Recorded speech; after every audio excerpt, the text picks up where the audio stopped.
जिंदगी में सब कुछ हासिल करने की इच्छा किसकी नहीं होती। सबसे आगे रहने की इच्छा किसकी नहीं होती। पैसे कौन नहीं कमाना चाहता, नाम किसको अच्छा नहीं लगता। इसीलिए आज मैं आपको सक्सेस के 7 लॉस बताऊंगा।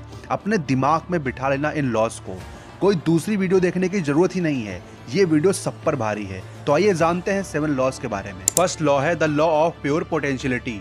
दुनिया में आपको कुछ भी हासिल करना है तो आपको अपने ट्रू पोटेंशियल को पहचानना होगा और उसे हासिल करना होगा। एक बार जब आप अपनी ईगो को ड्रॉप कर देते हैं और अपने ट्रू सेल्फ को पहचान लेते हैं तो आपके लिए कुछ भी करना असंभव नहीं है, क्योंकि अपने ट्रू सेल्फ से जुड़कर ही हम उस शक्ति को पहचान पाते हैं जो पूरे यूनिवर्स में सब कुछ मैनिफेस्ट करती है। ट्रू सेल्फ से जुड़ने के लिए आपको कुछ बातों का ध्यान रखना होगा, जैसे किसी के बारे में कोई राय बनाने की आदत से बचना आपको सीखना होगा, क्योंकि किसी के बारे में कोई राय बनाने की आदत होने पर आप हर चीज को लगातार जज करते रहते हैं और ऐसा करना आपको लगातार विचारों में उलझाए रखता है और ये विचार आपके और आपकी पोटेंशियल के बीच एक बैरियर की तरह काम करते हैं, जिस वजह से आप अपने ट्रू सेल्फ से दूर बने रहते हैं। जब आपका मन विचारों से खाली रहेगा तभी आप अपनी प्योर पोटेंशियल से जुड़ पाएंगे।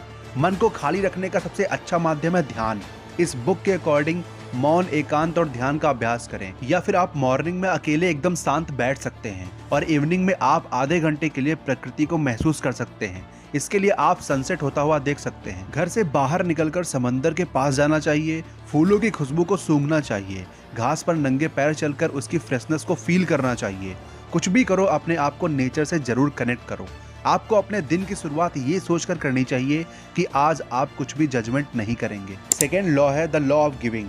सक्सेस का सेकेंड रूल कहता है जो आपके पास है वो दूसरों को भी दें, क्योंकि यूनिवर्स के काम करने का प्रोसेस ऐसा है कि जो भी आप देते हैं वही आपके पास लौट कर भी आता है। अगर आप प्रेम देते हैं तो आपको प्रेम मिलेगा, अगर आप खुशी बांटते हैं तो आपको खुशी मिलेगी। अगर आप अपने जीवन में खुशी, आनंद और फाइनेंशियल फ्रीडम चाहते हैं तो दूसरों को ये सब प्राप्त करने में सहयोग करिए।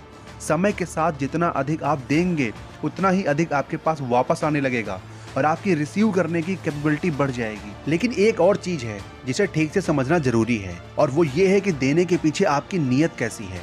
अगर बेशर्त देने की भावना आपके हृदय से उठी है और आप ऐसा करके आनंद का अनुभव करते हैं तो उसकी ऊर्जा असाधारण रूप से काम करती है। देने में कुछ शर्त या वापस पाने की इच्छा नहीं होनी चाहिए। आप अपने आप से एक प्रॉमिस करें कि आप जब भी किसी से मिलेंगे तो उसे खुशी देने के लिए कुछ न कुछ जरूर देंगे और आप अपनी लाइफ के साथ साथ दूसरों की लाइफ में भी खुशी को बढ़ाएंगे। इसके अलावा आपको खुद से ये प्रॉमिस करना चाहिए कि जब भी आप बाहर जाएंगे तब आप प्रकृति के नज़ारे को महसूस करेंगे, जैसे ताज़ा हवा की ताजगी को महसूस करना, सनसेट को देखना, चिड़िया को चहचहाते हुए सुनेंगे और उसके साथ खुद भी खुशी से गुनगुनाएंगे। और जो लोग आपको देखकर स्माइल करते हैं आप भी उनकी तरफ देखकर स्माइल करेंगे। थर्ड लॉ है द लॉ ऑफ कर्मा। कर्म का सिद्धांत 2 चीजों पर आधारित होता है। पहला है कर्म करने का चुनाव करके उसे करना और दूसरा है उसके फल को भोगना। हमारा कोई भी कर्म यूनिवर्स में ऊर्जा को प्रवाहित करता है जो उसी रूप में हमारे पास लौट आती है। लेकिन कोई भी कर्म करना और इस ऊर्जा को प्रवाहित करना हमारे चुनाव करने पर आधारित होता है। अगर कुछ भी करने से पहले हम पूरी अवेयरनेस से ये देख लें कि पहले कभी किए गए ऐसे चुनाव पर क्या फल मिला था तो हम बेहतर कर्म निर्मित कर सकते हैं। तो कर्म करने से पहले अवेयर होकर एक्शन और रिएक्शन को देख लेना और समझ लेना आपके लिए जीवन में सही दिशा की ओर बढ़ने में सहायक सिद्ध होगा और यूनिवर्स इन सब में आपकी हेल्प करता है, जिसे आप अपने अंदर उठने वाली संवेदनाओं को अवेयर होकर देखने पर समझ सकते हैं। जिस भी कर्म को करने से पहले आपको अनकंफर्टेबल महसूस होता है वह कर्म आपको नहीं करना चाहिए। जहां भी आप सहज हैं वह आपके लिए उचित है। तो तीसरे इस सिद्धांत को जीवन में लाने के लिए अवेयरनेस को अपनाएं, यानी सहज होकर अपने हर एक्शन को देखना शुरू करें। फोर्थ लॉ है the law of least effort. ये सिद्धांत कहता है कि नेचर की प्रोसेस लीस्ट इफर्ट के साथ काम करती है। जैसे मछलियां तैरने की कोशिश नहीं करती, वे बस तैरती हैं।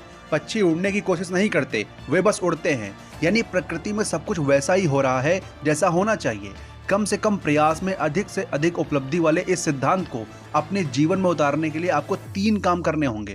पहली चीज है स्वीकार, जिसका सीधा अर्थ है आप यह संकल्प लें कि मैं लोगों को, परिस्थितियों को, घटनाओं को वैसा ही स्वीकार करूंगा जैसा वो हो रहे हैं।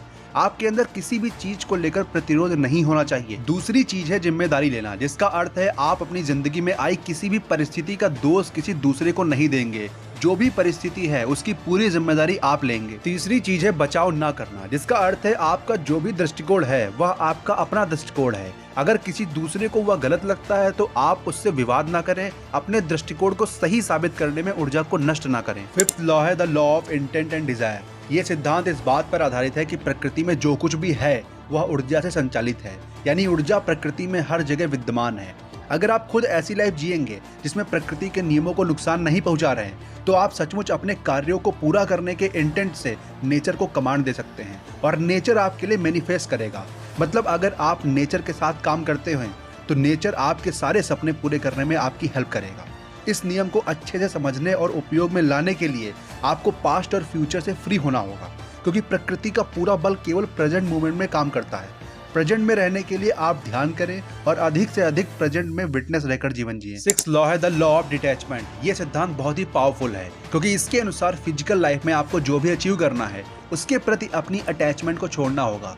इसका मतलब ये बिल्कुल नहीं है कि आप डिजायर करना छोड़ दें। आपको अपने लक्ष्यों के प्रति दृढ़ता से आगे बढ़ना है, इरादा भी करना है, इच्छा भी रखनी है, लेकिन आने वाले परिणामों के लिए मन में कोई अटैचमेंट नहीं रखनी है।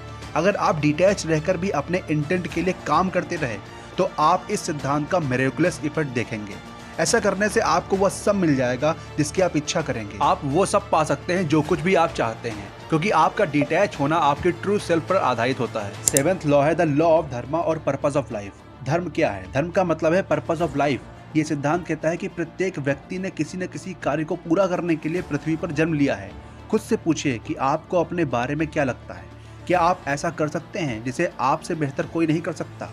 खुद में मौजूद टैलेंट को ढूंढकर हासिल करने के लिए आपको कुछ रिक्वायरमेंट्स पूरी करनी होंगी, और उन रिक्वायरमेंट्स को पूरा करने के लिए जब आप खुलकर अपने टैलेंट को एक्सप्रेस करेंगे तो वही टैलेंट आपके लिए वेल्थ क्रिएट करेगा। खुद से ये सवाल जरूर पूछिए कि अगर फाइनेंशियली आपको कोई चिंता नहीं करनी है और समय की कोई कमी ना हो तो आप क्या करना पसंद करेंगे। अगर आप तब भी वही करते रहना चुनते हैं जो आप अभी कर रहे हैं तो आप धर्म के रास्ते पर हैं। आप जो कर रहे हैं वो आपकी डेंसिटी है। एक और सवाल है कि ऐसा क्या है जो आप मानवता की सेवा के लिए करना चाहेंगे। इस सवाल का जवाब आप अपने अंतर्मन से आने दीजिए और जो भी उत्तर आपको मिले उस रास्ते पर चलना शुरू करिए। तो ये वीडियो यहीं तक है। आपको ये वीडियो कैसी लगी हमें कमेंट सेक्शन में जरूर बताना। मिलते हैं नेक्स्ट वीडियो में। जय हिंद।